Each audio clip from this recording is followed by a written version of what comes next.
Welcome to the Leo Training Podcast with Joe DeLeo. You'll hear in-depth interviews and tips from world-class athletes, coaches, and industry-leading experts to help you train smarter and improve at what you love to do. Train smarter, get stronger, move better, race faster. Here's your host, Joe DeLeo.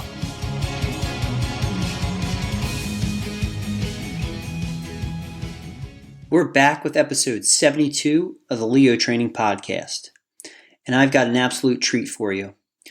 This week, I sit down with three-time Olympic gold medalist from rowing Australia, Ginn.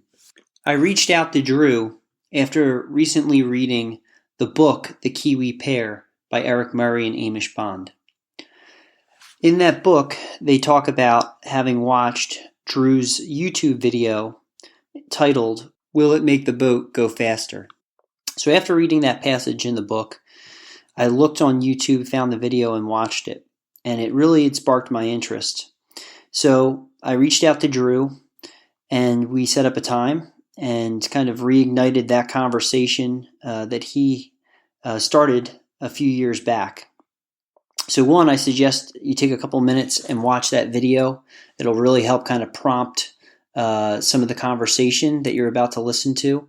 And two, it'll provide a good platform for some of the concepts and material that we'll discuss. So let me tell you a little bit more about Drew Ginn. Drew Ginn is a legend in the sport of rowing. Some of his career accomplishments include a silver medal at the 2012 London Olympic Games, a gold medal in 2008 and 2004 in the men's Coxless pair, and a gold medal in 1996 in the men's Coxless 4.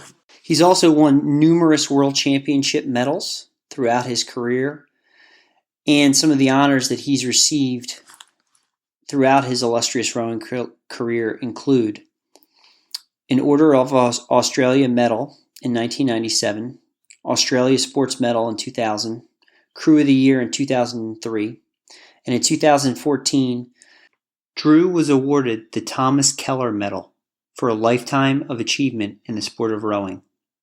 So without further ado, let's roll to episode 72 with Drew Ginn. Will it make the boat go faster?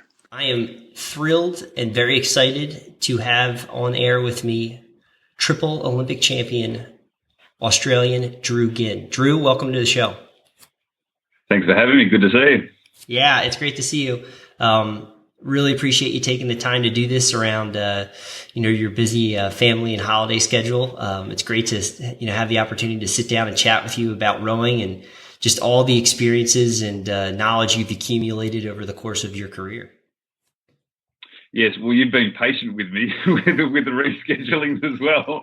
So it's always good to acknowledge that family and work time often do get in the way of things. So it's good to be able to connect finally. Yes, absolutely. But they're so important, right? Family and the race time, they're good, outlets and they kind of always provide the much needed perspective in life. Yeah, and interesting enough, my family, obviously my first daughter was born not long after 2000 Olympic Games. So the kids have been with me right the way through my career. And it's one of those things I think that's a great leveler in life is to sort of have kids there and realise and appreciate that they're more important and the family's more important than anything you do on the sporting field. That's for sure. That's awesome.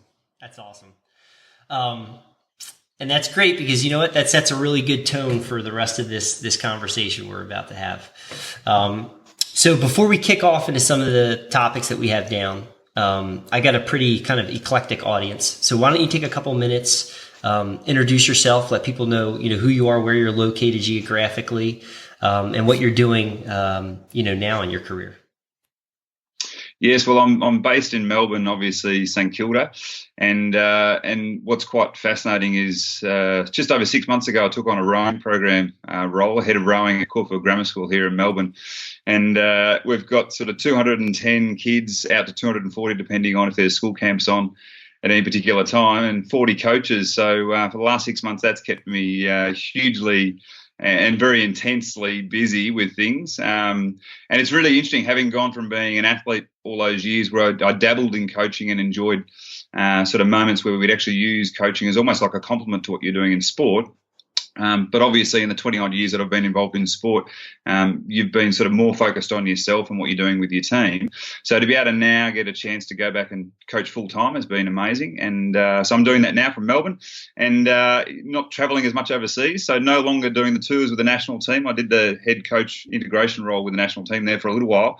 And as an athlete, same thing, 3 months overseas almost every year for, I think, 16 years. So I get to spend more time at home, but in term 4 and term 1 in Australia, which is basically the back end of the year and the start of the year, it's 7 days a week as a job. So it keeps me very busy. Yeah. So you have been running hot. yeah, running. I don't know if hot's the way to talk about it, but I've been going flat out since the Rio Games. I was over there commentating, and it was interesting that. Sort of just to give a bit of a backstory here, my wife had to go into surgery, emergency surgery, had to have her stomach cut open, so she had a twisted bowel. And so I'd done the week of commentary in Rio and was getting set to do the commentary on the kayaking in the second week and got the phone call that I had to be rushed back to Melbourne. And then within about 2 or 3 weeks, I was starting this job. So since that time of middle of last year, it has been completely crazy. So we're now looking like we can settle down a little bit and get a bit of good family time, but also get a bit better planning in place for the program that I'm now involved with, so which is fantastic. Oh, wow. Yeah, you have been running flat out. Without getting into detail, everybody's doing well now, though? Yeah, very well, very well. Yeah, so it was a bit scary at the time. I mean, it's one of those hard things, I think, having been the athlete where, if you want to go out there and make a change, you want to fix something, you have a bad day, have a good day, whatever it is, you feel like you're sort of relatively in control of what you're doing, to then watch a loved one sort of go through a really challenging time where you feel like not only is she not in control, but also I wasn't in control as well. And so that sort of thing of watching from the sidelines, I now have a greater appreciation for spectators when they're watching their sons and daughters on the racing track at the Olympic Games or the World Championships. Wow, right. Yeah, that's a really good way of putting it right there. Well, glad to hear everybody's doing much better now. That's excellent. Thank you. You're welcome. So what prompted me reaching out to you was a video that's on YouTube that you published several years back entitled "Will It Make the Boat Go Faster?" And it's at the very least a very thought-provoking piece of content. And it definitely, I think, made many individuals, athletes and coaches, stop and kind of reflect and take note of what they were doing inside the boat and how they were approaching the rowing stroke, both mentally and technically. And it was something that Amish Bond and Eric Murray discussed in their book that had recently come out in the last year. So that kind of sets the stage for our conversation here. But I would love for you to, one, talk about what prompted you to put that video together and put that out there. Well, I have to actually clarify, because I think the audio was my rant that I did recorded on my phone. And it was someone else who's actually then spliced together the visual and put it together on YouTube.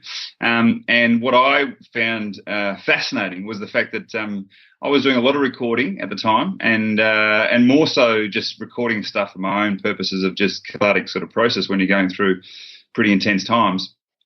So a lot of it will never see the light of day. But I was also keeping a blog at the same time and also doing some video uploads because I found it was just time efficient. I could be out training or finish an ergo session or out on the bike, whatever it might be, and I just grab the camera, turn it around and, do a quick recording.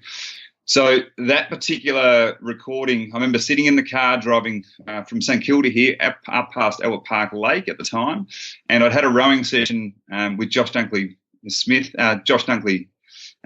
and we'd been in the pair, and what I found really interesting was we'd been on camp not long before that, and we had some people almost challenge the notion of what we were doing out in the boat. And I'm sort of going, okay, that's all good and fine. You can challenge it, you can question it, and you can sort of say, why aren't we doing what the conventional thing is?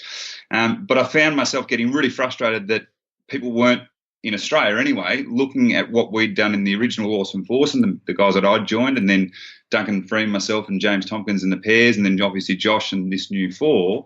They weren't looking at what we're doing as you must be doing it for a reason. They were looking at it as, well, it's different to what we're taught, and there's a tradition, and so therefore you guys must be doing something without thought. And it's like, well, no, we're actually very deliberate about what we're trying to do.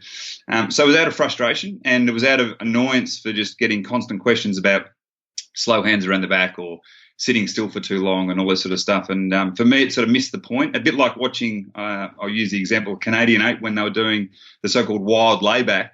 And I remember hearing a story about the FISA conference where Mike Spracklen was quizzed, and they sort of said, why are you teaching this layback? He said, I'm not teaching any layback. I'm asking them to hold onto the water for as long as possible. It just so happens that the consequence of that is some of the guys are laying back. The boat was going faster. And like ours, our boat was going faster by the things that we're exploring.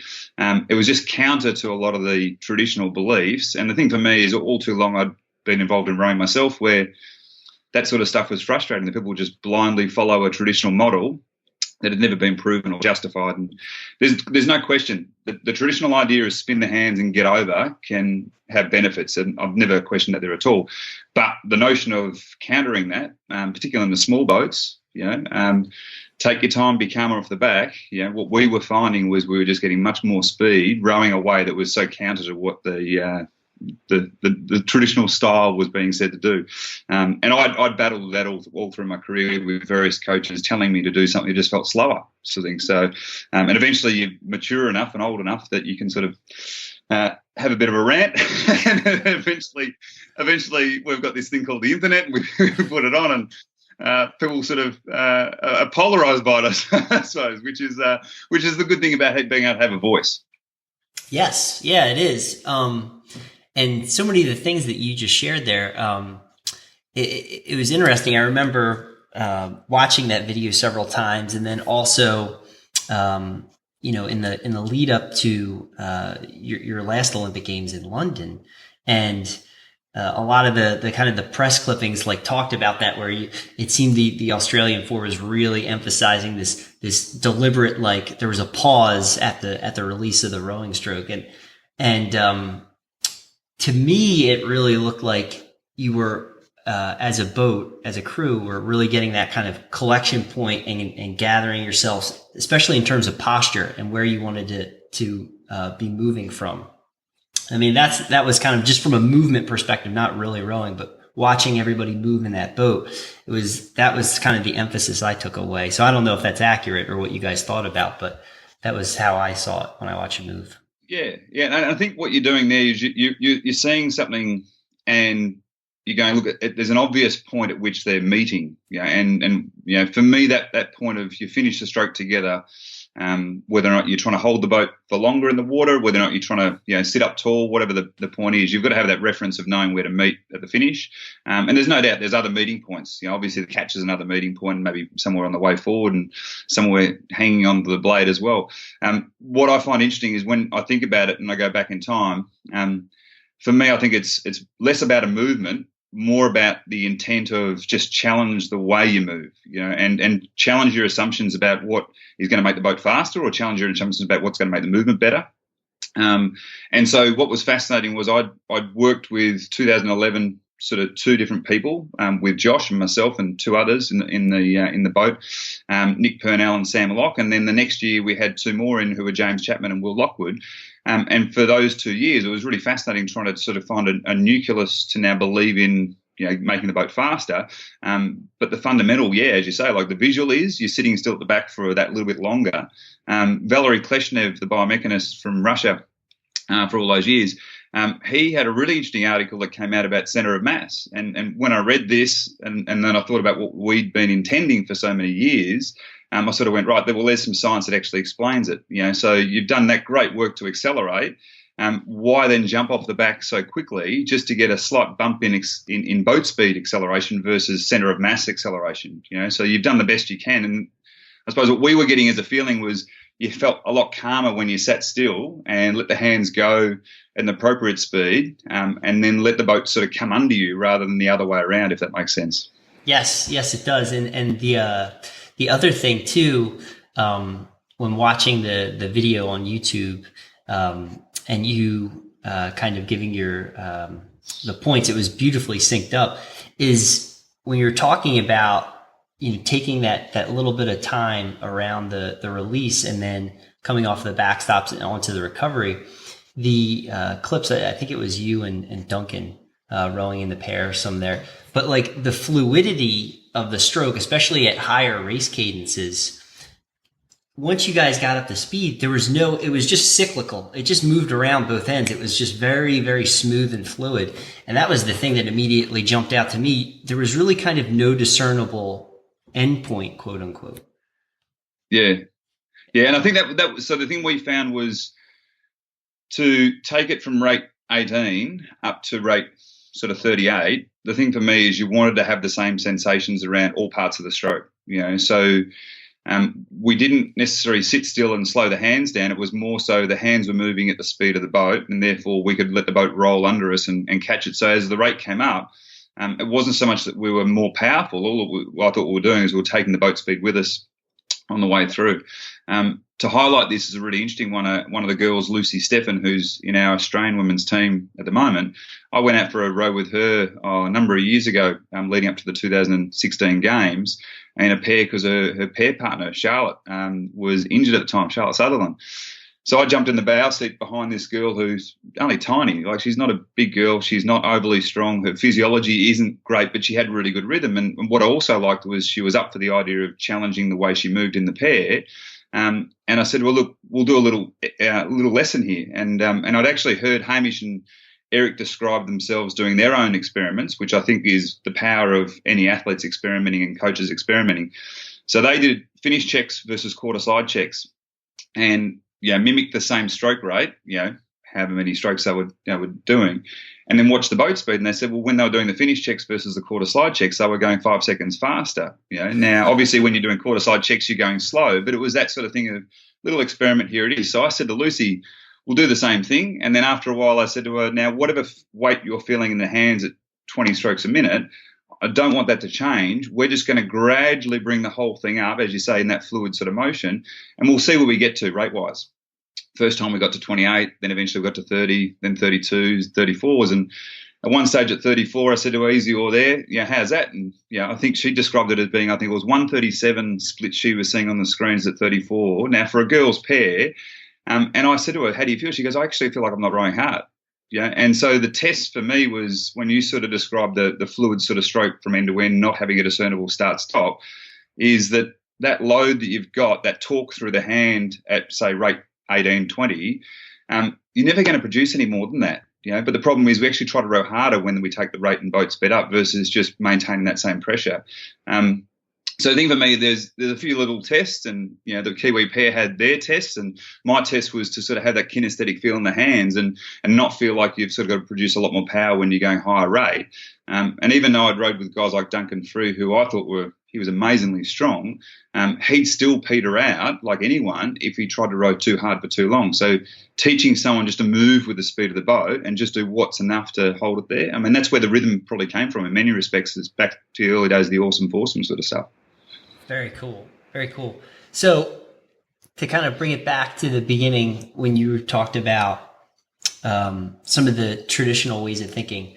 So based on some of these, different intentions in terms of how we're thinking about going about the rowing stroke, are there some things now that the oar's in the rack for you, so to speak, that you look back on and say, if I was teaching people or you're coaching now, like you approach and communicate to an athlete, and that's not how you were kind of traditionally taught? Yeah, definitely. So I've probably taken the approach, and best example I can give are the school kids I had this year, where I taught them traditionally. I taught them, I suppose, the unconventional way, which is our sort of rhythm that we sort of played around a lot with. I then sort of tried to sort of put the ball back in their court to say, hey, look, I've given you some examples of the extreme nature of what the rhythm can be in the boat. What are your thoughts and feelings? What are you noticing? And they saw strengths and weaknesses in both the rhythms. And so then what I tried to encourage for them was for them to have that sort of curious mind around sort of saying, what is it for them to find boat speed and to find harmony and rhythm and all that sort of stuff. And then put the onus back on them to say, right, well, what do you think you need to do next, in the training program? So for me, the interesting part is both have merit. That's the whole thing. They're just the flip side of a different coin. Now, to make a boat go super, super fast, I think there are certain things that eventually you've got to cut the edges off and smooth it out really nicely and, peg it down the middle. To teach people, I think you've got to give them the broad brush understanding of there are different ways to move a boat, and those ways will get you so far, but eventually you've got to find the way that suits you the most and suits the crew the most and suits the conditions the most. And that's the part of it that is really interesting. We rode a certain way because we're in a pair, and it worked for the pair and worked for the four exceptionally well. I think it can work for the 8 as well, but the thing is the experiences I had were based on pairing. Often the pair conditions when racing internationally are fast conditions, so you're designing your rowing movement pattern around sort of moving as quick as you can to go under 620. So for the kids, it's about, for what I've tried to do this year, is about the same thing, saying here's a way which is spin and rock, take time over the toes. Here's another way which is sit still and just let it run, and then really roll and let the boat come under you and catch it on the run. And it's interesting that kids actually worked that out for themselves, and they worked out that there were certain parts of the race or certain conditions that they could actually use either in, I suppose. Very interesting. Very interesting. So, are the kids that you're coaching right now, would they be would the intention in their rowing stroke be more to kind of have that collection point around the finish or the release that you did, or are they doing more of a traditional style, as you would say? No, they probably, in the end, they probably settled more on what I was accustomed to as a rower, but not without me trying to sort of challenge them immensely at sort of having the different experiences. I mean, we did some exercises down in Barrington on camp back in December, and it was really fascinating getting them to explore boat speed from both those ends, and then sort of getting them to feel for what was going to be the most suitable. And ultimately, anything that's extreme and bold can only ever go so far. So for me, it was about having them smooth it out. And probably the biggest thing that became obvious was the meeting point at the finish was really critical for them, that when they didn't have that, their confidence in the recovery was far lower, So the natural thing for me was not having them meet at three-quarter slide, because I just felt that was always going to make the boat heavy on them, and we just didn't have big kids, so we couldn't get away with that. So the thing for meeting there and sort of meeting, I suppose, not so much at three-quarter slide, but meeting again at quarter slide on the way forward, and then letting the boat roll under them was the intent that I think they picked up pretty well. And the interesting part was, similar sort of kids, similar sort of ergo scores, going significantly faster than what they had the year before by 20 seconds. Now, this is still not a crew winning ahead of the river, but it's a crew going from last place to being a second place contender, but doing some times that are quite respectable. So quite fascinating as to, it can work, but I think you can't just teach it in isolation. You've actually got to give them the full palette to actually appreciate it, So. Yes. Yeah, totally. Now, opposite end of the rowing stroke, when you think about the catch in the beginning of the drive, and I'm bringing this question up because I got this from one of the listeners. So how, in terms of intention, how do you think about it? Do you want to hit the catch really hard, or is it, you're placing the blade and accelerating, thinking about building handle speed throughout the drive? It depends on what you want to do. So if you want to jump boat speed, you've got to hit the catch hard. You want to get the boat off the start, you've got to hit the catch hard. If you want to hold speed that you've already got, or you want to start to look at sort of squeezing and building speed, I think you've got to move through the front turn appropriately with picking the speed of the boat up and then accelerating from there. I think there's two kinds of things that we're trying to do when we're in a boat, and some people don't learn those skills. Some people either just hit the catch and that's just the way they row, or they squeeze off the front and accelerate through the back and that's the way they row. Generally, what I've seen is those that hit the catch are pretty good off the start. Those who build the stroke are very good coming home in the back end of the races.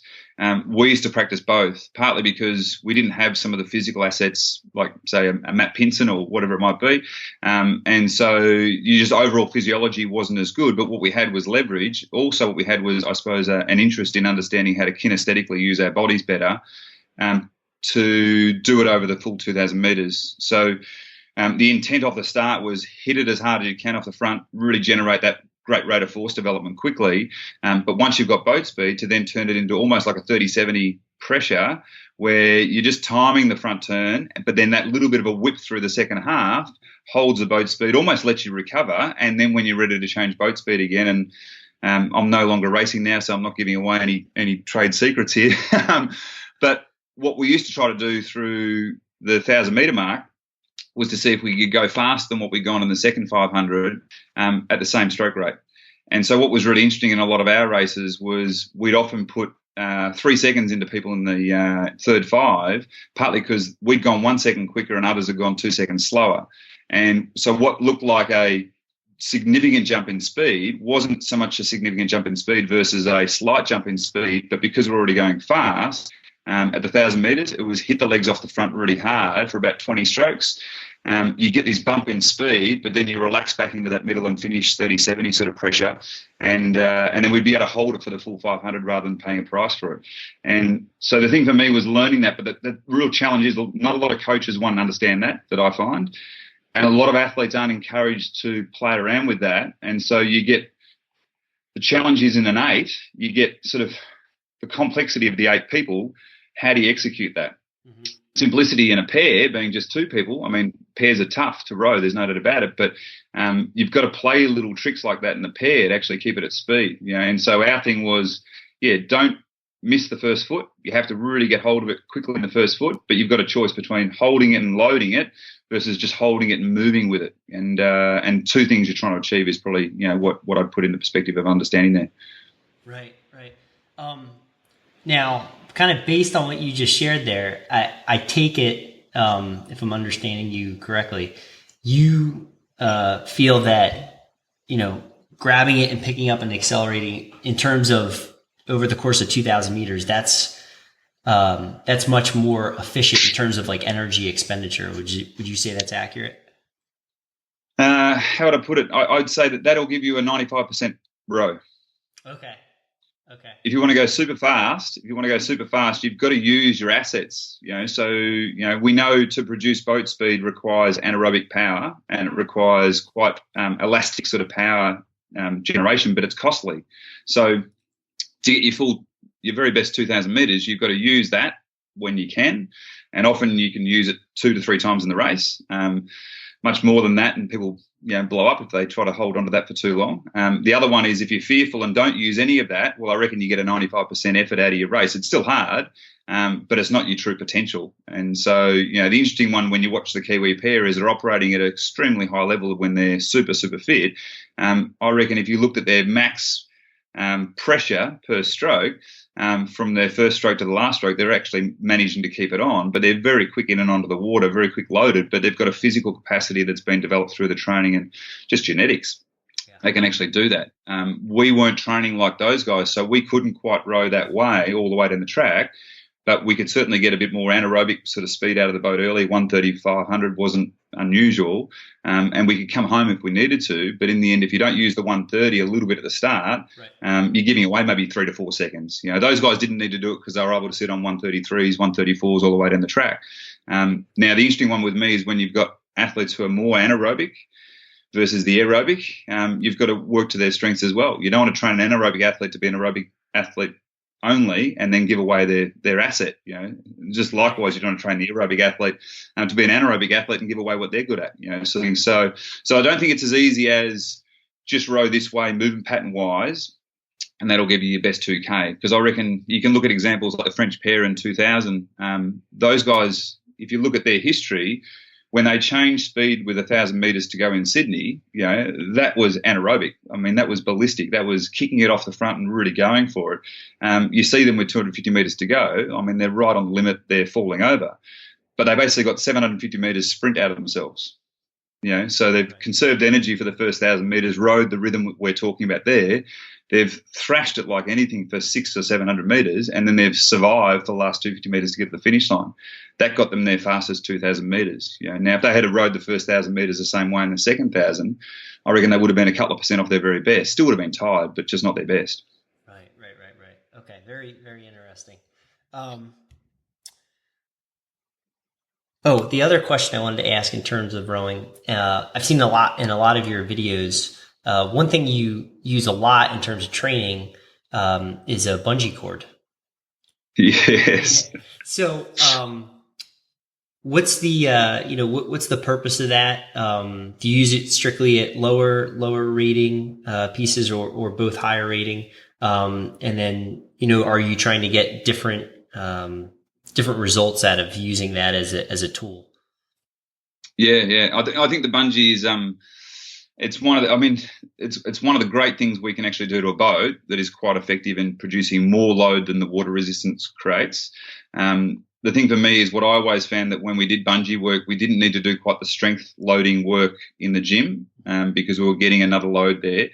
Fan setting 10 on the ergo is awesome as well, as far as I'm concerned.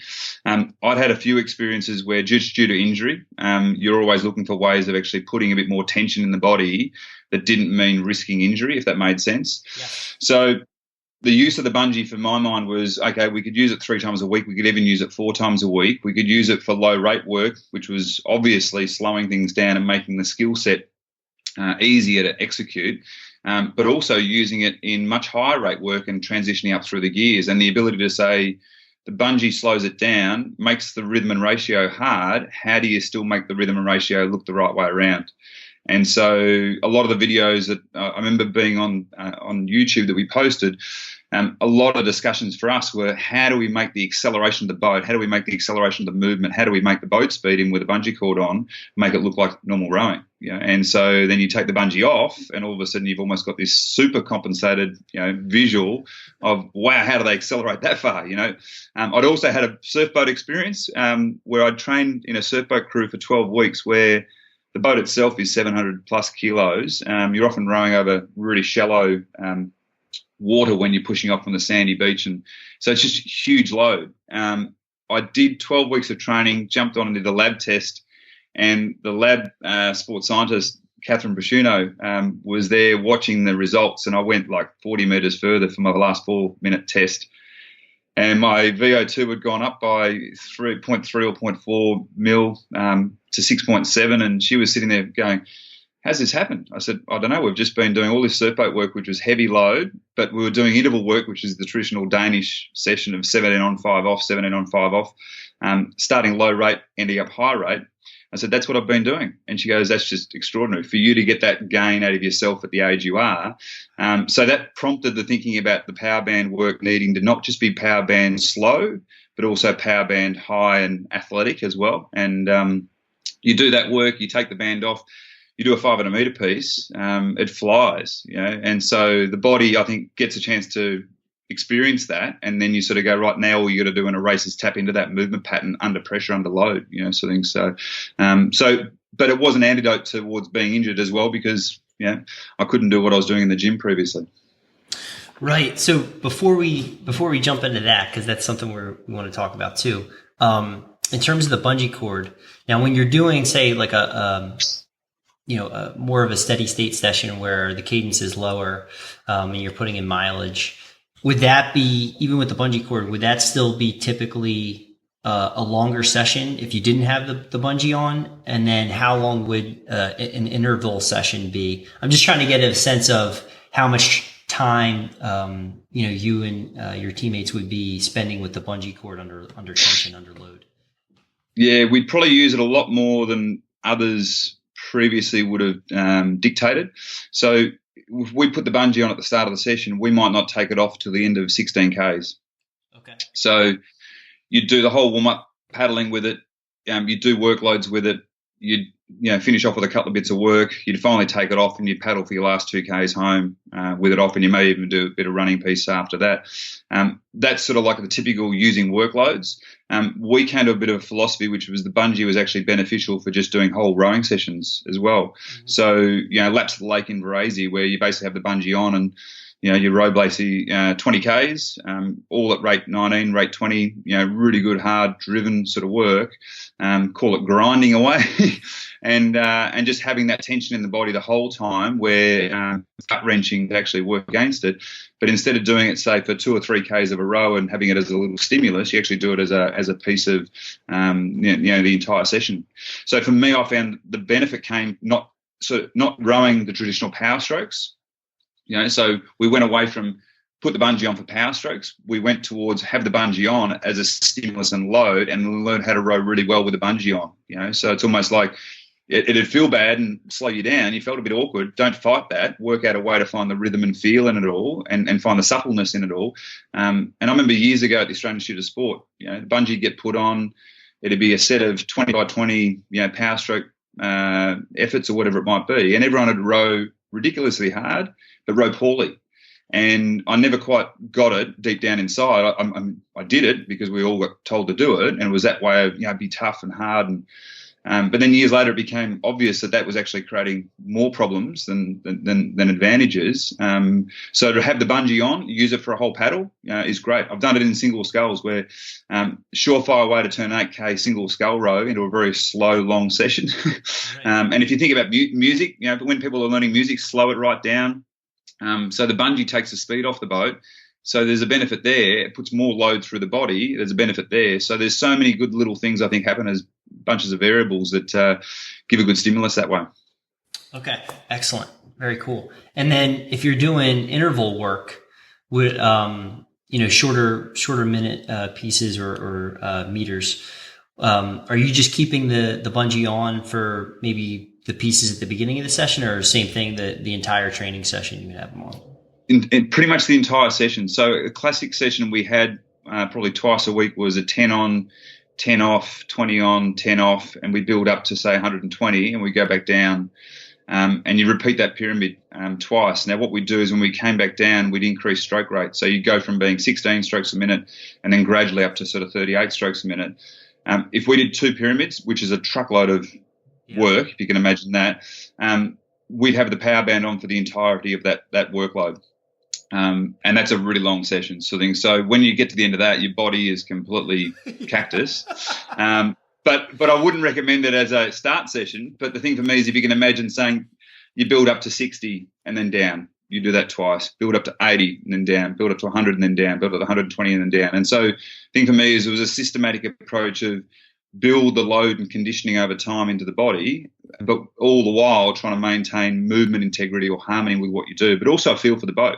So all the band did was challenge that sensory sort of feel of almost wet concrete versus slippery ice. And so the notion of, it's wet concrete, but how do we row it like it's slippery ice? How do we still row it the same way? Which is what happens in head breezes. How many people row head breezes poorly? Partly because all of a sudden they get sucked into thinking it's heavy and slow, so they row heavy and slow. Versus it's heavy and slow, it's challenging you, but now how do you row a really fast, light, dynamic rhythm? Now that just took K after K after K, effort after effort, just to practice that sort of thing. So very nice, very nice. So transitioning here, you said you use this as a supplement to doing traditional sessions in the gym. So I'm sure your thoughts on that have probably started at one point at the beginning of your career and changed towards the end of your career and probably now again as a coach. So I'm just very curious. What are your thoughts on strength training? Does it have a place? If so, what do you think is important to emphasize for a rower? Yeah, I think the start point for me, having watched too many people get injured in the gym, I think the start point has to be form and function first, and I think awareness has to be developed. There's no question about that at all. I think the notion of understanding where circuit training came from, it's almost like it was developed out of the military need to get ready for battle and conflict. So what do? You do conditioning training. Pick 20 exercises, do them till you feel like you've done a great workout. General conditioning has great place and merit. There's no doubt about it. General conditioning is for general conditioning. If you want to be more specific, you get in the gym and you say, right, there's something that you're having an issue with. It's injury prevention, or it's an injury you've had, a movement pattern issue, and all that sort of stuff. So I think isolating, and I don't say isolating the muscles, but isolating away from the water and the complexity of rowing and putting themselves in a stable environment where there's no wind, there's no changes in weather, the water isn't moving under you. There's no crewmate that you've got to worry about matching up to. Now let's work on a couple of different things here that might create a bit of awareness, better function, whatever it might be. The typical one I always saw was rowers not knowing how to use their shoulder coupling, and not knowing how to hold and position themselves, particularly for rotation in a sweep boat. And you'd watch them not be able to get their shoulders in the right positions, and it was just inefficient. Now, it's hard to get next to someone on the water and put a hand on here, and say, right, just feel that, what do you notice there? But in the gym, you can actually do it. And you can create a lot of these movements, not quite the same as the rowing movement, but you create a lot of it on land. And then I think the idea of muscle load, I mean, you can't get much more load than standing under 180 kilograms on a squat rack or putting a leg press. But I don't know that rowers need to have that much pure strength, So I think there's a stimulus there to create adaptation in the body. But all too often what I see, the gym programs tend to head down the path of let's get big and strong rather than let's learn how to move the boat faster, which means that actually we don't need to be any stronger here, but we need to know how to move more effectively through the range or spend less energy. I mean, one of the things you'd see, I'm sure, is athletes who can't get themselves into position, so therefore on the water, when they get themselves into position, they're spending a lot of energy to get there, and that becomes notoriously ineffective, and that's where injuries usually come from. So I've had as you say, I've had the experience of be trained in a very traditional way in the gym, squats, deadlifts, you name it, cleans, all that sort of stuff, chin-ups. Went through the gamut of then getting injured doing squats, and then had to sort of be really careful about what I did there. I eventually didn't do gym work after pretty much 2000 in terms of the traditional gym, lifting of weights. But I did a lot of functional movement, which was land-based exercises to create better function, more awareness, and a lot of stuff that was hand to foot related, if that makes sense. So feeling for the connection between hand and feet through a crawling exercise or a hanging exercise or a twisting and rotating exercise with slight load or torsional sort of effects, to ensure that when you got on the boat, that feeling of hooking the hand and the feeling of connecting the shoes, that was the thing that you were trying to create on land as well as in the water. Yeah, I love that. I mean, there's so many little pearls that you just fit in there. But to me, I mean, that's the first one is the gym is just a great environment to build that awareness like you're talking about, because you don't have all these other variables taking place. That's right. So you're in the boat, you have other people around you, you have water, you have current potentially, you have wind. There's all this external stimulus, right? So it's like all this stuff is being inputted into a person's mind and body. And then you get into a gym and it's like, okay, take your shoes off. You're going to be barefoot. Okay. And then we can slow it down and get you into the position. And so they learn. Now all of a sudden you create this very sensory rich environment, and they don't have 20 things going on around them. And all of a sudden they have way more proprioceptive feedback, so to your point, you're talking about like the shoulder positioning and getting the shoulder girdle and the latissimus dorsi like in a good strong position. Learning to pack the shoulder doing a kettlebell arm bar, or at the bottom position of a deadlift, really rooting into the floor with the feet and sucking the shoulder into the socket and feeling that lat fire up. I mean, that's that strong position we want to be as the blades being placed into the water, and we're feeling that connection right at the beginning of the drive. We're going to the biggest, strongest muscles throughout the body. And that's exactly where I think a lot of the strengths are in the gym is you're teaching these athletes and reinforcing what they need to do in the boat. And it's not a substitute, it's a complement. Yeah. No, I totally agree with that. I think the biggest one for me, which has sort of a little bit been forgotten, is what I'm sort of describing there as trying to get big for big's sake or trying to get strong for strong's sake, versus trying to understand that I think your kinesthetic and neural pathway work. I think the thing for me is anything that creates a connection from the brain into the body, and we know how neuroscience works now that the more times you touch with your fingers paper that is textured, the more mapping that gets done to the brain, you become better at reading, and that's how obviously someone who has no sight can actually read Braille. So use the example like that for an athlete is that it's all trained. Someone who doesn't have great feel, and often what we hear is rowers, they come to rowing because they weren't good at other sports. But the best rowers are actually very good athletes. So if you have someone coming into rowing who wasn't a very good athlete, who thinks that they're not a very good athlete, and they keep thinking that way, that the only reason why they're good at rowing is because they're not a very good athlete, they're never going to be the very best in the world at the Olympic Games or the World Championships. They're going to be pretty good. They'll make a national team. But that limited mindset comes from the fact that you haven't had them in an environment where you can actually rewire and reprogram. And even simple things for me, I said to the kids this year, they'd be running along and say, "Oh, what did you notice about your feet?" And the kids would go, "I don't know. What do you mean? What am I supposed to notice?" And it's like, no. What do you feel in your feet? Well, what the problem is they're not connected up to their feet because, as you say, no one said take the shoes off.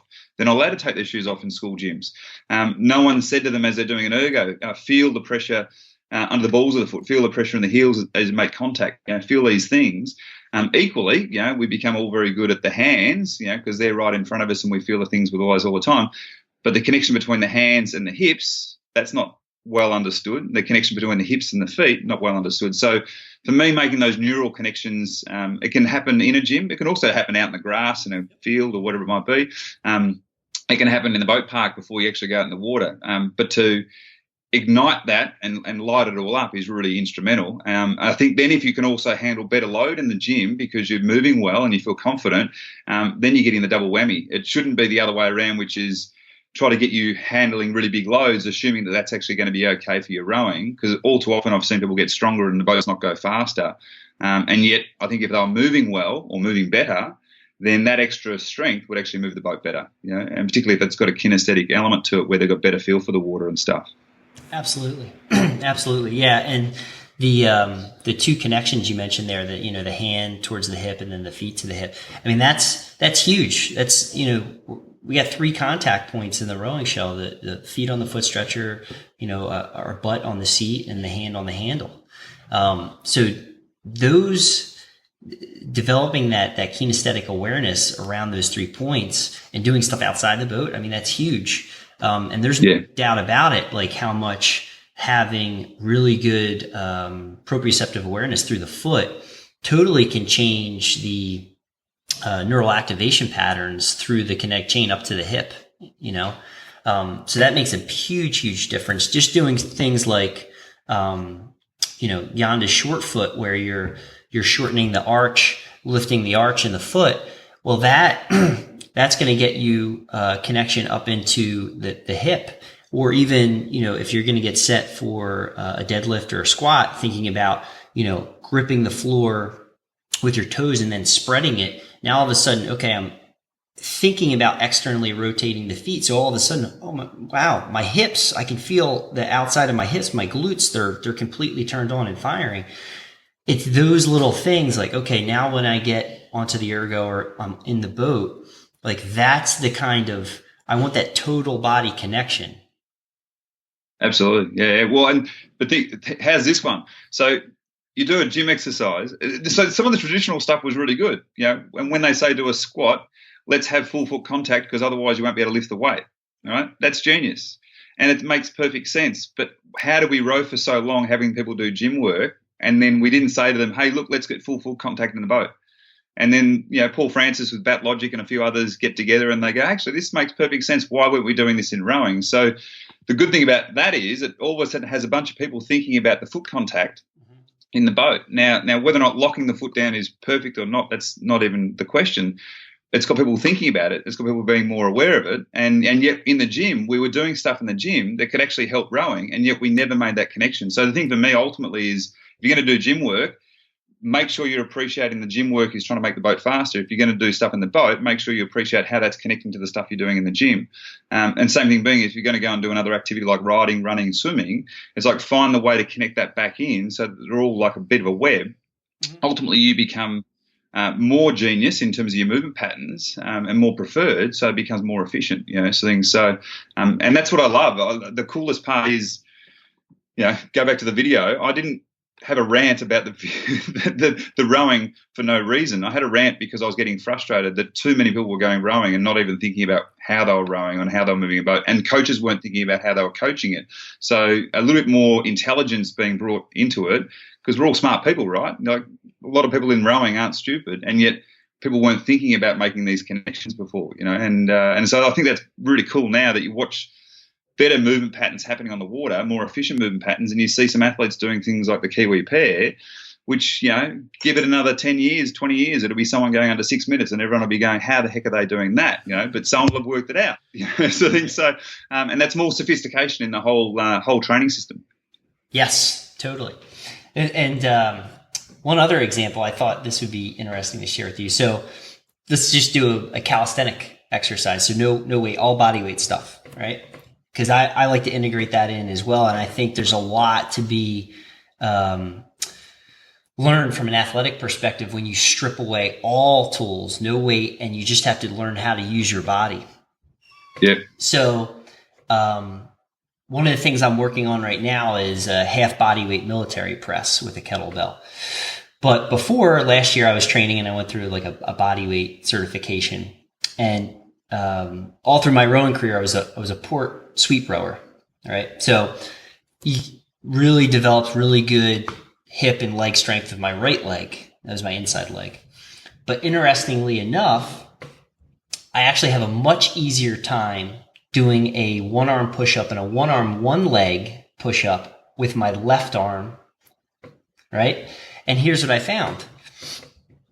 Left arm is planted on the ground, right? But I can lock my pelvis down better with my right glute than my left glute. So that keeps my spine and my pelvis in place.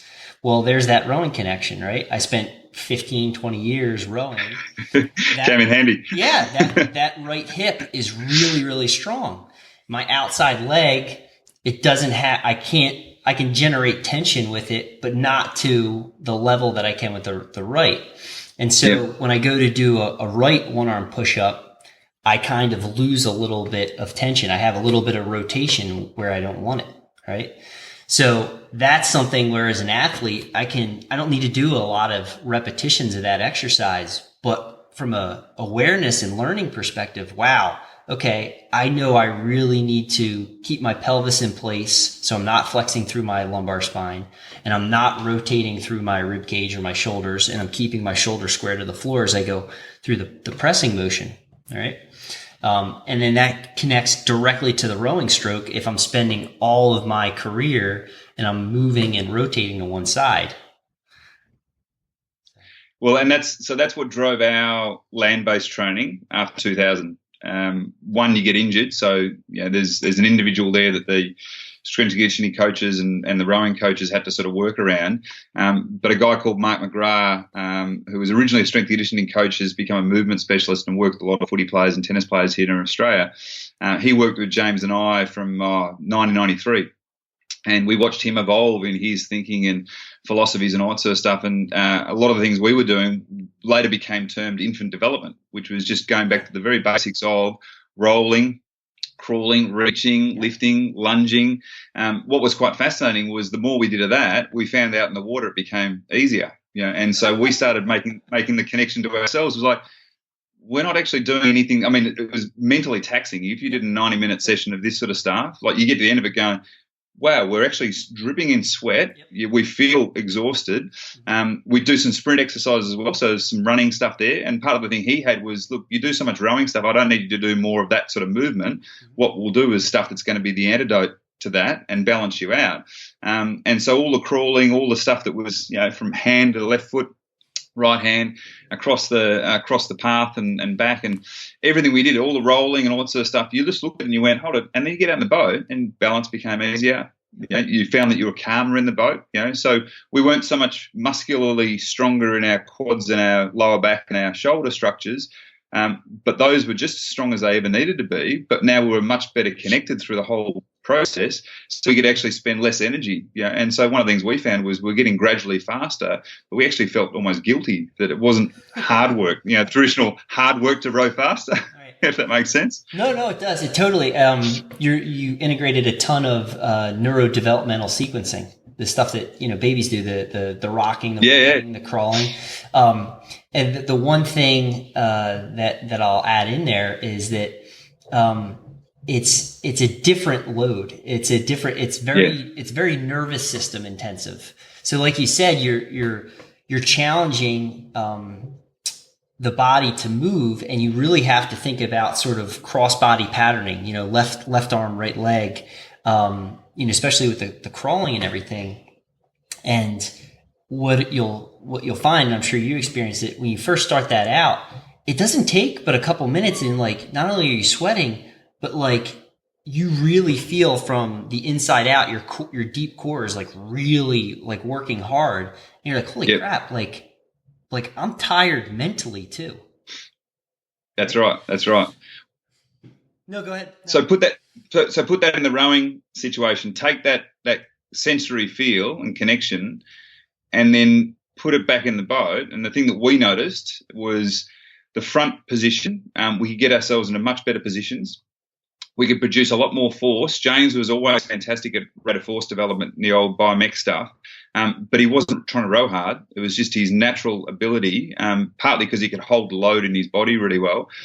Duncan became the same thing. Watching the younger guys who hadn't been through the 10 years of development that we'd done with Mark, they struggled with a lot of that connection between handle and foot, and yet they were getting better ergo scores, but it wasn't quite the same sort of feeling for the boat on the water. So put it in the boat, compress it right up, and you go, you actually feel really comfortable here. You know, the other part of it too was being out over the toes wasn't risky, wasn't scary. Yeah, platform was better. The ability to actually have confidence of actually launch straight back off there without hesitating became, a real key asset. And the other part too was when you got to the finish of it all, you didn't feel the urgency to get back on for the next stroke, partly because you felt like you got so much out of every single stroke. And so the movement for me is, when you're getting everything out of every single stroke, you're not rushing, you're not chasing, you're not searching for more. You just trust that you're giving it everything. You don't need to somehow overcompensate, trying to tighten up and force it. And so I think the movement stuff we were doing on the land helped us understand and feel that on the water better. And then obviously, my desire was to then try to articulate in that sort of way to either the athletes around me or coaches around me. Having really good coaches like Noel Donaldson and Chris O'Brien through my career meant that the conversations we'd have meant that you felt confident that these things were working and could be talked about. It just wasn't the norm for a lot of other people, And so that's why when my dad sent me Hamish and Eric's book, it was really fascinating to sort of know that we'd interacted over times with them, but what they were doing was they were going through their own training processes on the land and on the water, and they'd had lots of their own injuries, but they were still searching for a secret ingredient, which for me was less about the movement. I know they translated it into being a movement thing, but it was more about the feel for it all, and so those connections you make either as a partnership or you make in the gym or you make to your body, whatever it might be, those connections that you're taking out in the water to say, how do you find that efficiency, how do you find that power, so that's why it became such a long-term sort of project, but it also became a bit of a frustration that people weren't realizing how much work was being done behind the scenes. Yeah. Oh man, I can imagine all the little, those types of sessions. That can be the glue right there. That can be the stuff that really holds it together. That's so cool to hear that that you guys are doing that stuff. So that makes me feel a little bit better because I know that I'm on the right track then. So that's good. Good. Yeah, you're not crazy. No, exactly. Yeah, I get some of those kind of deer in the headlight looks.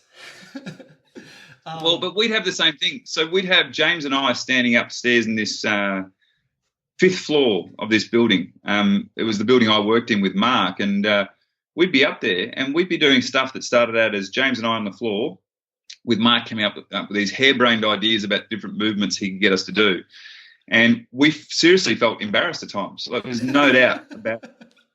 But then one by one, we started having people in the building joining us for training sessions. And then bit by bit, we started having athletes joining us for training sessions. And then it sort of created this bit of an energy around, well, these guys are doing something quite different. And hence the reason why the look of the rowing on the water, we were so adamant about stick to our guns about what feels right and works right, because it was like, well, we're not embarrassed about what it looks like out there on the water because, heck, you haven't seen us crawl around like little babies on the floor. So the thing for me is, if you get deer in the spotlight sort of situation, it's like you're probably on the right track. Awesome. That's good. So let's kind of shift gears one more time and let's talk about low back injuries. And you've been through them several times. So I guess the first place to start is, how did they affect your approach to training? the first and second time? And then what did you do for rehabilitation? And did that change the second time around versus the first time? Yeah, first time, how would I describe it? So I got injured. I was doing squats at the time, and it took me many years to be able to actually acknowledge this with people around me. I was doing squats, and I knew full well that I was pushing myself too far, and I wasn't paying attention like I had been. I'd had about 4 weeks off after the World Championships in '99. 2 friends around me, one spotting me. And so the way it was my pelvis obviously tilted ever so slightly, and about 160 kilograms on my back. I'm not the biggest of athletes, and so the typical thing was I had to work really hard to get those sort of loads up. And when you haven't done the recent work and then you go and think, oh, well, I'll just do what I was previously doing. And so ever that slight tilt, compression, whatever it was, disrupted at L4, L5. And initially, it probably wasn't the worst thing ever. Annoying because it had happened, but the worst thing was the fact that I didn't recognise that my rowing could change dramatically overnight. It'd have to.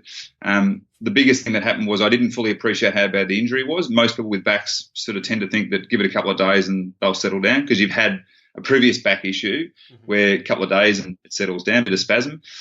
When you rupture a disc, it's just different because you've got fluid and bits of the nucleus and all that sort of stuff that have come out. The scarring that then formed was really quite fascinating. Was all the rehab work we were doing wasn't solving the problem, but partly because the physios who were working on me at the time, great people, continued to see it as a joint, and that's where at the time, I think the articulation of the spine still in Australia wasn't well understood, that it wasn't a knee or an elbow joint. And so that previous way of thinking has now changed a lot around the world, I know, but in Australia in particular. And so their whole thing was we'll focus on the area, we'll keep doing the work we're doing, ice it, stretch it, mob it, all this sort of stuff, give you a couple of exercises. There was nothing about core stability or bringing all that sort of stuff back to actually stabilising again. So they kept putting me in the boat. I kept jumping in the boat. I was always feeling vulnerable. And what was really interesting was that vulnerability then played out that I finally got injured, I think it's 7 weeks before the Olympic Games, and it was at Lucerne. And the vulnerability I always felt ever since the gym injury never went away in that first phase of rehabbing.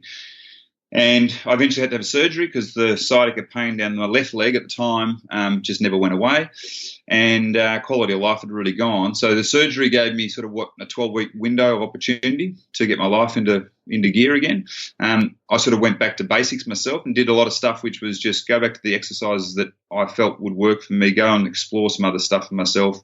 I'm not going to do what I'd been doing, which is seeing the physio twice a week or getting acupuncture and all that sort of stuff. I just avoided practitioners altogether. Started walking, started doing the intimate development work, and then started just doing basic light stretching, and then started doing a lot of yoga postures, and was just exploring the idea of putting myself on range and learning how to hold positions and learning about my breathing and all that sort of stuff. So I eventually got myself back and was able to then row, but I still never felt like I was rowing properly, if that made sense. I felt like I was rowing a way that on the outside looked okay and got me selected, so it was fine. It was a Band-Aid solution. But I remember vividly in Milan, 2003, and it was about 4 days before the heat row, and I had a conscious decision, which was I'm now going to really push my legs like I used to, rather than sort of holding a little bit through the front, just rolling my hips back a little bit to protect. And thought, right, I'll really push them, really get the hips going. And I used to like the old Italian movement in rowing, which was really hip orientated first and almost body sitting up and just draw the arms. I'd liked that movement previously because I'd had slow legs, and so it was always a nice way to have the intent of getting leg speed going. And then I thought, right, I'll give it a go. Just for a whole training session, just keep sliding the hips, keep sliding the hips, keep sliding the hips, and got off the water and was really surprised my back wasn't hurting. And sort of went, okay, breathe a sigh of relief. We got through that World Championships, and then I realised that I'd worked out a way to row again the way I wanted to row, and I was supporting James in the push off the front, which was nice. My back didn't feel vulnerable, and so then I started realising that, okay, so all the stuff I'm doing now I need to have to keep doing. So I kept walking every day, kept doing the stretching exercises, I kept doing the various rolling stability exercises I was doing. And unfortunately in the lead up to Beijing, when you're doing things in your training process that are working pretty well, but you also then compromise on a few other things. And so led up to Beijing, I had to sit on the bus a lot going out to the venue initially, flight over, all that sort of stuff, and started finding that I was getting achy in my lower back. Knew that it was similar to what I'd had before, when I'd been stiff and sore, and we tried to get out of using the buses and stuff like that. And eventually during the heat row, they found out that my disc had ruptured again during the actual row. And so we did everything we could to work our way through the regatta. But what was quite noticeable was as soon as it happened, I felt like I had a strategy, which was to go back to the exercise that I'd been using. Did a lot of rolling again, a lot of stability work again. And so even though the ruptured disc was there, I felt like I got through the games with, sciatica pang down the right leg this time, one level above, which is interesting. And so basically through, I suppose, that first injury, it meant that the other segments had to do different amounts of work, and I never gave up on the idea. It was interesting. I had doctors and physios say to me, once I was injured, you'd never be able to row again. You'd never be able to do the things you were doing again. I even had the doctor at the time. His whole thing was, disc degeneration, once it starts to set in, you can't turn that around.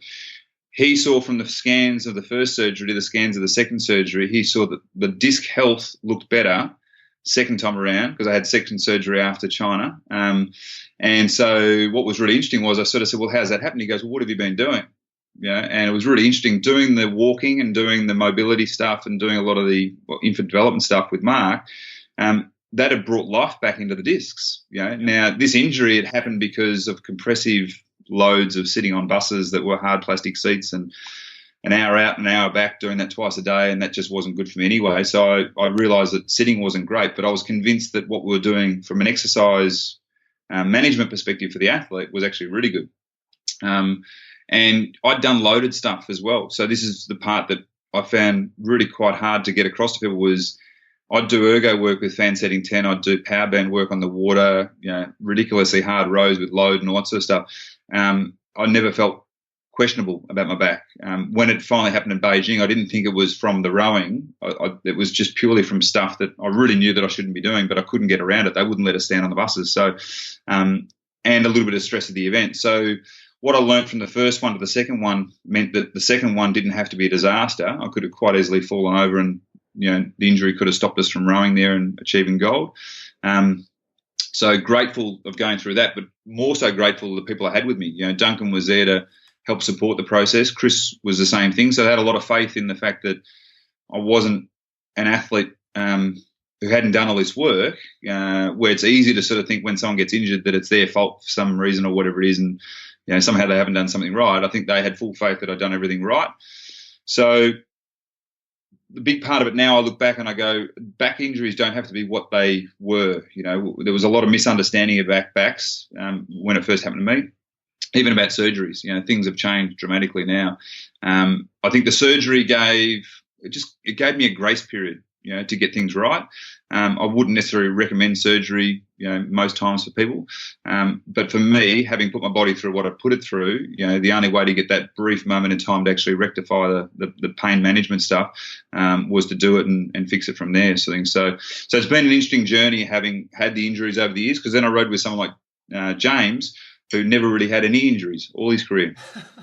So it was always a strange one. I was 10 years younger. I'm the one getting injured, and he's 10 years older. And he's, I think he had a bit of a bursitis in the back of his knee one time, and that was about it. Wow. But good learning comes from it. I mean, you learn more about yourself, I think, when you've got to deal with those sort of things. Absolutely. Yeah, no question. So do you still incorporate, obviously, I'm sure you're doing quite a bit of walking these days, but do you still make sure that you're, several times a week or on a daily basis, you're still doing some stability exercises and maintaining good mobility through the hips? Yeah, I try to as much as possible. When the curse for me is time management. So as you can imagine, if you're up 5 o'clock in the morning, and you've got kids who you're coaching or whatever it might be, and then all of a sudden you roll through a whole day where you're sitting on a computer and, back down the afternoon doing a coaching session. So I find that unless I'm really diligent, do it in a session where the other kids are doing it, or do it in a time when, I know that I can rely on doing it. So nighttime for me, 9:30, 10 o'clock at night, I like to do exercises. I find that's the best way to go. I also find that as long as I'm doing a bit of walking and as long as I'm keeping the front of my hip structures open and free, and as long as I'm keeping things like adductors and the work in the glutes, I mean, I do a lot of cycling. Part of the reason why I enjoy my cycling is because it activates my hip so well. It shortens my hip flexors, but as long as I'm keeping those long and I'm keeping a bit of the tension out of the hip structure, then all of a sudden I find my back doesn't get sore. If I do a lot of cycling and a lot of sitting and I'm not doing that release work, I find that the lower part of my back sort of gets really sort of cranky at me. It lets me know. So it's almost like that release of psoas and release of hip flexor and all that sort of stuff, just to unload and unweight from inside. I don't do enough of the stuff like swimming and all that sort of stuff that I'd like to be able to do some work where you're actually stretched out. But I'm sure as life continues on, I'll keep finding ways to get that back into my routine. Yeah, excellent. Yeah, it's a great point you made there about the psoas, because that's it's a hip flexor and a spinal stabilizer, and that muscle is the only one in the body that goes from the lower body to the upper body, right? Yeah, and it's nobody's going to see it, but it's imagine something that's going from kind of your hip or your around the femur through three-dimensionally towards the spine. And so, when that particular muscle it gets cranky, your back knows. Yeah. And I think so. Everyone that I've spoken to with backs, everyone's got a little bit of a different sort of take on what's going on for them. So no one is the same. That's probably the thing I think for any practitioner working with someone.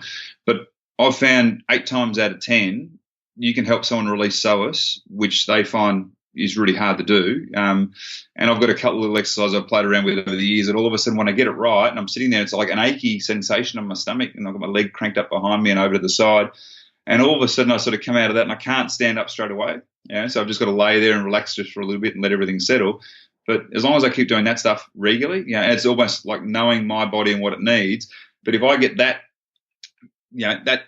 those things released, my spine's that much better. If I don't get them released myself, and I need someone else to do it, whatever it is, and it cranks up, I mean, it's notoriously bad. I mean, it's a grotty little thing, isn't it? Yeah, it is. It really is. And then, part of the probably the thing that we're sort of always in a battle against is we're probably sitting more in today's age than we ever did before. So it's just this sort of constant tug of war between keeping it in a good, healthy state and managing against the 6, 8, 10 hours a day you're sitting, and then if you're a rower, you're adding on top of that, especially if you're in school. Yeah, and use that as an example. So when we talk about the movement pattern of spin the hands and rock over and almost pull yourself in that initial phase to get to quarter slide, I often see that when that's being done, gradually you see people winding up to getting sore and stiff in their backs. Same sort of thing. So if I'm sitting a lot, so I used to find when I did that activity on the water after being injured anyway, it actually wouldn't work for me. There was something about, when I say it wouldn't work, I'd actually get sore from doing it, So the feeling of sitting back and just staying there for a little bit and just letting the whole thing glide under you, for me, felt better for my back, if that made sense as well. And I think everyone has to find their routine as to what they do. There's no doubt about it. The other one I've noticed a lot of is glute strength and the ability to hold it in the hips. A guy called Brett Crow was the Lighty 4 coach in Australia in 2011. And I remember hearing him a lot after 2012 with his Lighty 4 guys saying, when you put the blade in the water, you've got to be able to hold that power right down low in the stomach. You've got to be able to hold it there. And he often say to the guys, I can see you can't hold the power, you can't hold the strength. And I'd look at the guys and I think to myself, okay, so they're unable to do it on the water. What's missing? And you do an arabesque exercise sometimes with people, and they actually couldn't stand on a single leg, angle over, and then do a bit of a squat down. They couldn't do it. So their whole hip structure on one side or the other just would not hold them in that movement. And you go, well, when they're in the boat, right out there at the front, they can't do it on the land. They're not going to do it in the boat. Yeah. And so that lack of strength in that situation. So, and I never had the conversation back with Brett because I wasn't able to do it with him at the time, but I've since watched with our school kids. You do a single leg arabesque and you get them to sort of lay over and you get them to squat down and you watch them not be able to do it. And you go, right, well, before we go loading up on the ergo anymore, on the water anymore, we want you to keep practicing that daily. And within a couple of weeks, all of a sudden you see kids actually holding a lot more power off the first foot when they do it on the ergo. You can hear it in the fans straight away and you can see it on the water that they can actually pick the load of the 8 up and actually feel confident versus not being able to actually do it. And you can see them feeling overwhelmed with it all. So. Excellent. That's awesome. That's great. I mean, yeah, really. And again, going back in, building the awareness on land. Yeah, that's right. Very much so. Very cool. Is there anything else that you want to touch on before we move to rapid fire questions? No, I think we've covered it all, haven't we? Yeah. Well, I'm sure we could keep going, but no, this is great. This is fantastic. So these are just questions I ask each guest. These are just for myself and the audience to get to know you a little bit more, but they're all fun. So first question. Given all of your knowledge and experience up to this point in your life, if you could go back in time, what advice would you give yourself 15 years ago? Learn how to play golf. No, just joking. I don't know. What advice would I give myself? Just believe in yourself, I think, is the thing I'd remind myself of. I think all too often as a young athlete, I, like so many, second guess and doubt. And, I was fortunate to still get through the sport along the way. But, I see too many young athletes not believing in the work that they're doing. They want the short-term fix or they can't see it's giving them a gain right now. So just believe and trust your coaches and stick at it, sort of thing. So. Excellent. If you had to pick one, all right, what's your favorite strength training exercise? And that could be with weight or body weight, calisthenic, any of that stuff. Handstand. Nice. Yeah, handstand for as long as you can. There you go. How has your training, let's just say, changed today compared to, when you were an athlete, like philosophically?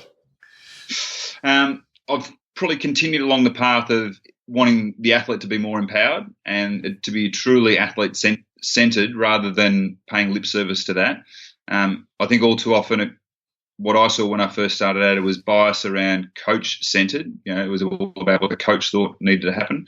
So there wasn't any athlete buy-in at all. That's gradually changed, but I do see at certain times that sort of regresses. So I certainly know with my philosophy, I think, the individual is the genius. The individual is at the heart of it all, who you're working with. So empower them to trust in that and find a way that's going to, make their boat faster or make their exercise better or give them more joy in the experience they have. So put the ball back in their court. Excellent. What's one thing that high school athletes or junior athletes should be doing more of to complement their training and their health? Sleep. Let's be honest about it. I had some kids this year where I'd quiz them and say, "How many hours sleep did you get last night?" And I'm not a sheriff on those sort of things, but I just do the old straw poll, and you get kids going. Oh, 6 or 7 hours, and you go, "No, seriously, like how many hours do you really think?" And then eventually you get kids being more honest and go, "Oh, probably 4 hours." And so what would happen is I would find that they would do 2 training sessions in a day. They'd sit in school all day. They'd get home. They'd do all their homework sort of stuff. And then they'd still want to interact on social media and various other things or watch a video or whatever it might be. And before you know it, it's 2 o'clock in the morning. And then they're back up again at sort of 5:30 and you'd watch them walk in and they look tired. And for me, sleep is the vital ingredient. Food we know and water we know. But sleep is so undersold in terms of helping recover and build strength mentally and physically and all that sort of stuff. So more sleep. Excellent. So I'm sure you're probably going to give me the same answer to the next question, which is, what's your best tip to improve recovery after a training session? Eat first, then sleep. Nice. And then my next question is, what's your favorite meal? Oh, now see, this is interesting. Look, I've just had a roast dinner last night, roast pork with crackling. So it was like a Christmas roast, but in Easter time.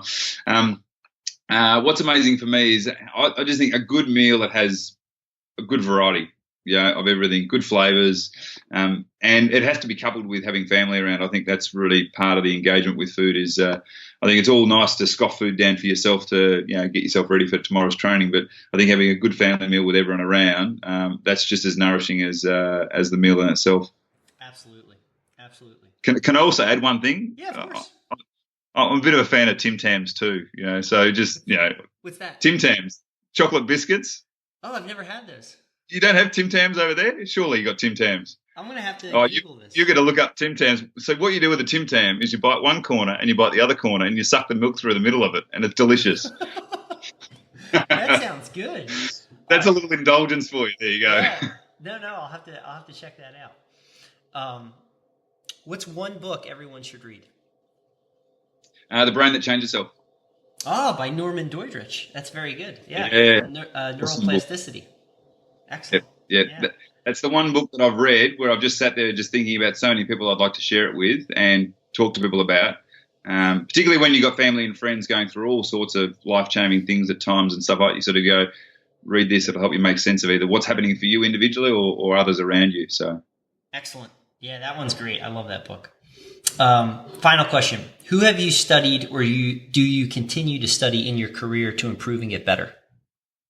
At the moment, I'm enjoying reading stuff on Patrick Lencioni, 5 Dysfunctions of a Team. I've found his work really interesting of late. I've got a good friend who's a former SAS colonel, Reg Crawford here in Melbourne, who loved Lencioni's work when he was back in the SAS days for the military, putting small teams together. So I wasn't across it as an athlete really, but I've found some of the stuff that he's obviously created over the last 15 years of his work quite fascinating in terms of looking at how teams function and don't function in that regard, which is quite cool. Excellent. Well, Drew, that concludes the end of the interview. This has been an absolute blast, man. Thank you so much. Pleasure. Thanks for having me, mate. Yeah. Just hang on the line. Let me give you a proper goodbye off air. Cheers. Will do. I hope you enjoyed that brand new episode of the Leo Training Podcast. If you value this content, please take a moment of your time, head on over to iTunes, and drop in a 5-star review. In the show notes, I provide a link to iTunes. Or please take a moment and share it on your favorite social media network, such as Facebook, Twitter, LinkedIn, or Instagram. Be sure to tune in next week when I have another brand new episode and I sit down with my guest, Carol Addy, Chief Medical Officer at HMR Weight Management Service Corporation. Thanks for listening to the Leo Training Podcast. Subscribe and get even more expert training tips at www.leotraining.io.